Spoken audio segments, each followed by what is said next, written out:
मैं रंजीत सहारे बहुजन समाज पार्टी में 1995 से सक्रिय कार्यकर्ता बन के जुड़ा हूँ।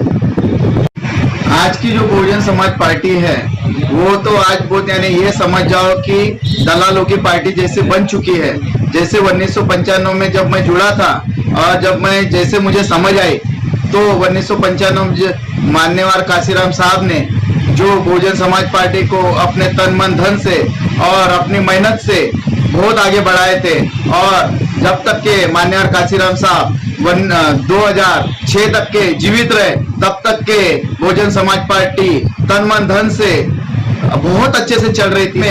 आज के वर्तमान काल में ये समझ जाओ कि जिसके पास नोट है उसी की पार्टी समझ जाओ, और जो बेचारे जो छोटे मोटे कार्यकर्ता है जो तन मन धन से काम करते हैं उनकी कोई कदर नहीं की जाती है। 1995 से लेके तो आज 2020 तक के तो वो उनके पास कैसा है कि पैसा नहीं है, पैसा पानी नहीं है। और जो अभी बड़े बड़े पदाधिकारी लखनऊ से उत्तर प्रदेश से जो आते हैं प्रभारी बन के और उनकी आदत बन चुकी है कि 5 स्टार होटलों में रहने का, 5 स्टार होटलों का किराया देने का और प्लेन की टिकट निकाल के देने का और अच्छा खान पान रहना चाहिए। इसलिए जो बड़े बड़े जो बिल्डर है नागपुर के उनको पद दिया जाता है और उनके माध्यम से दलाली की जाती है।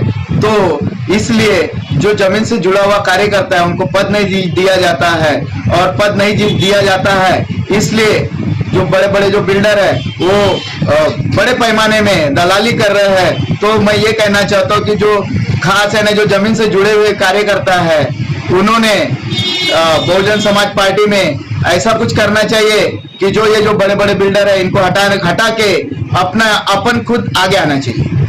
मेरा जन्म 1980 से 80 को हुआ है और जब मुझे समझ आए तो 1995 में मुझे समझ आए तो मुझे लगा कि बहुजन समाज पार्टी यानी बाबा साहब के जो हाथी निशान है उस लेवल पे चलती है और बहुजन समाज के जो कार्यकर्ता बोलो या जैसे मान्यवर काशीराम साहब जैसे लोग इस पार्टी को आगे बढ़ाना चाहते हैं। तो मुझे ऐसा लगा कि मैं भी एक साधारण और बहुत ही यानी सिंपल कार्यकर्ता था और जमीन से जुड़ा हुआ 1995 से आज 2020 तक के मैं जुड़ा ही हुआ हूँ। और आज जो स्थिति देख रहा हूँ उस हिसाब से मुझे आजकल थोड़ा फील होता है, बहुजन समाज पार्टी में ऐसा फील होता है कि मैं किसी को ऐसा बता नहीं सकता कि मुझे कितना फील होता है। और दुख होता है कि आज जो बहुजन समाज पार्टी 1995 में थी वैसे आज 2020 में नहीं है सर।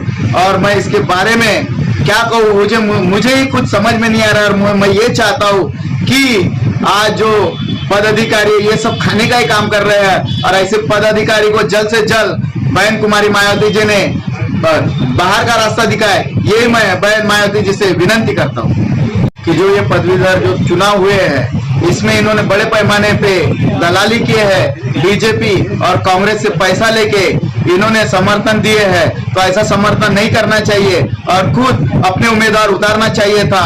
और जो अभी इन्होंने हाल ही में जो पदाधिकारी जैसे विवेक खाड़के जी हो गए और प्रफुल्ल मानके जी को ये इन्होंने निकाले तो इनको निकालना ये उचित नहीं था उनका।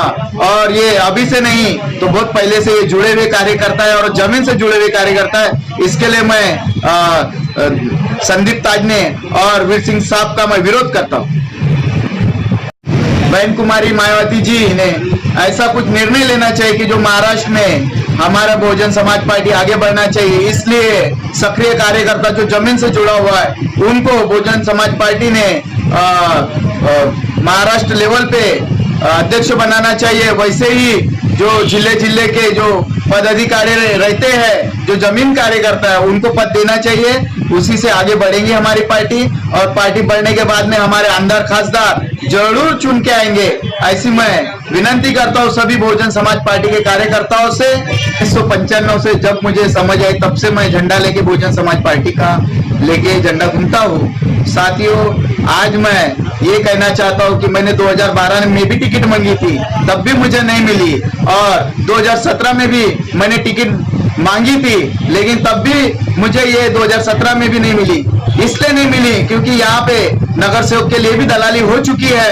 3-3 लाख 4-4 लाख रुपए टिकट के लिए मांग रहे थे और मैं ये नहीं चाहता था कि मुझे यानी पैसा दे के मुझे टिकट मिले। मैं ईमानदार कार्यकर्ता हूँ, जमीन से जुड़ा हूँ तो मुझे टिकट के लिए पैसा देना मुझे अच्छा नहीं लगा। साथियों, जो अभी 2022 में जो चुनाव है, तो मैं बहुजन समाज पार्टी से रिक्वेस्ट करता हूँ, और जो भी पदाधिकारी बनेंगे उसके लिए मैं रिक्वेस्ट करता हूँ कि 2022 में जो नगर सेवक का चुनाव होगा उसमें मुझे अपने प्रभाग से टिकट देना चाहिए।